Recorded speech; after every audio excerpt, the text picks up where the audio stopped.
Well, hi everybody, it's Benji. I wanted to make a quick, dirty video about the Yongnuo 17mm f1.7 prime for micro four thirds cameras. I am not going to take it out of the box because I put it in the box, short story, because I am returning it.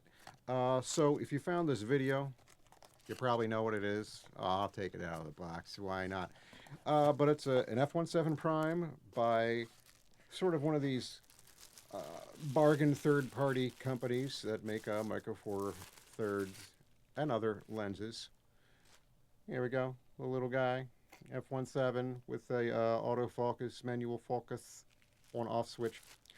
I bought this lens because I wanted to have some redundancy to my main low light lens, just in case of failure and whatnot. I do get gigs as a photographer, and I work a lot of low light, bad light situations, dance nights, clubs, weddings and bars, things of that nature. So, in order to get around some of the deficiencies in Micro Four Thirds, because I kind of invested into the system before I knew where I'd be landing with photography, and it so happened to be the thing Micro Four Thirds is not known for, which is low light photography. So, to get around it, I typically use this is my main lens for like club work, which is a wonderful, wonderful thing as far as quality is concerned. The 10 to 25 f1.7 zoom, Leica branded, Leica quality control protocols, and Leica design is what that means. It's Panasonic, but this Leica branded Panasonic zoom. Now, while it's a great lens, it's a monster, especially if you're using an MFT. And I love it, and it's heavy. It's a beast, and it's very expensive. So ideally, if I could have a couple primes I could get away with, and sometimes I'm doing a two-camera setup, that have at least one or two, the wide and the far, covered of that I could use. I was hoping the yongnuo would get that at the 17 millimeter be one of those that filled that role, and I already have a 25 millimeter prime that's very nice. It's the little, bottom of the barrel Lumix 25 millimeter 1.7.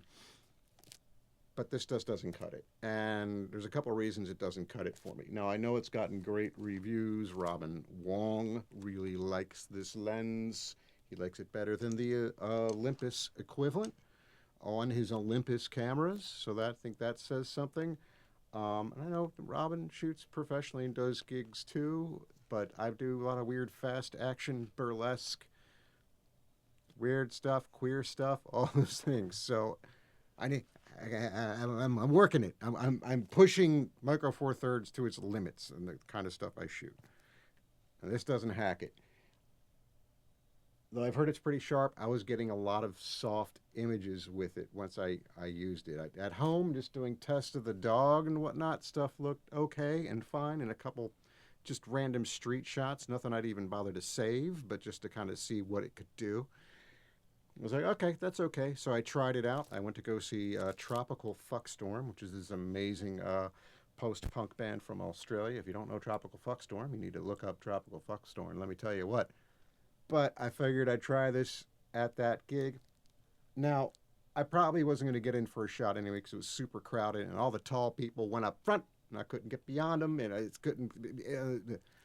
Even so, the shots I took with this, and I'm always getting washout of something with stage light and cast I have to deal with and whatnot. It's these rock shows in small clubs get pretty hairy, but everything I took with this was just like a washout. It was just weird and soft.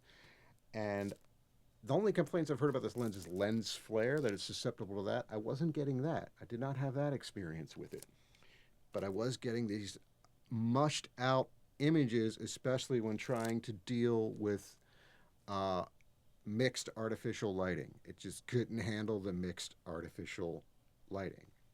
Maybe as an outdoor walk around lens, it will do you just fine, something of that nature, like casual shots, snapshots, things like that.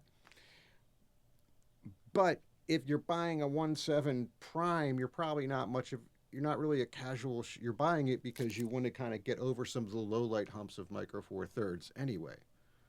And while it's a bargain, in that it's inexpensive, it's an inexpensive option, and it's autofocus. It's not manual like a lot of these more inexpensive options are. It's still not cutting it. So I'd say natural light, casual shooting. But natural light, casual shooting, you also don't need a 1.7 prime if you're that. Your kit zoom is probably just fine. I use my kit zoom when I'm walking around. I use the 12 to 60 kit that comes with a lot of the Lumixes. So can it work for you? Yeah, but if it can work for you, it's also probably a lens you don't need. The other big issue I found with it was it doesn't work in electronic front curtain mode. I saw one Amazon review before I bought it that said it only works in mechanical. That's not my case experience, but it will not work in electronic front curtain. And I've tried it on the G95, and I've tried it on the G100, which only has electronic shutter and electronic front curtain, so you're limited to electronic shutter completely on that. And I tried it on the G9. So maybe Olympus users don't have that same problem. I don't know, but electronic front curtain doesn't work. And do I ever use electronic front curtain? No, I don't. But eventually I'll figure out that there's I was spit, so it will help me somehow. And I'll probably want to use it. But it's not just that feature is not available to me. What it says to me is that there is something within the communication protocol between the lens and these cameras, at least between Panasonic cameras, 3 different models, that's incomplete or is not working correctly, that you cannot use electronic front curtain. So that says to me, what else might be affected by that? I don't know. Is that paranoia? But there's something wrong with that communication protocol between the lens and the camera with the yongnuo, and at least as far as I know, Panasonic bodies. So no electronic front curtain. That is not available. You cannot use it with this and Lumix Micro Four Thirds camera bodies. So it was mushy, and there's something fishy going on. It was fun. I was really hoping for this because I really do need a 17 millimeter prime. I have to have one in my kit. I need that backup for gigs because I don't want to rely on just one thing working. I mean, I can use my 2.8 and a flash, but there's flash restricted stuff I do too. So then I'm down to bright, fast lenses. I just did a huge burlesque show, flash restricted, and it was almost entirely shot on again the big 10 to 25. And then the G95 set up with the 42.5 for a little bit longer throw that goes beyond this. So almost this was an extension of this lens in a way, as far as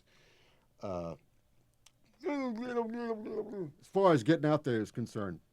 I'm tired. But focal length.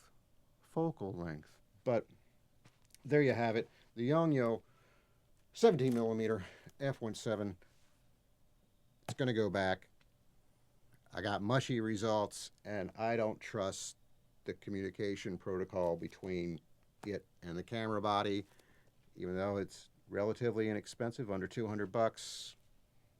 That $200 that I already don't have can go somewhere else. And that's it. Thanks for listening. Don't buy this unless you want to buy this. I would say don't buy it.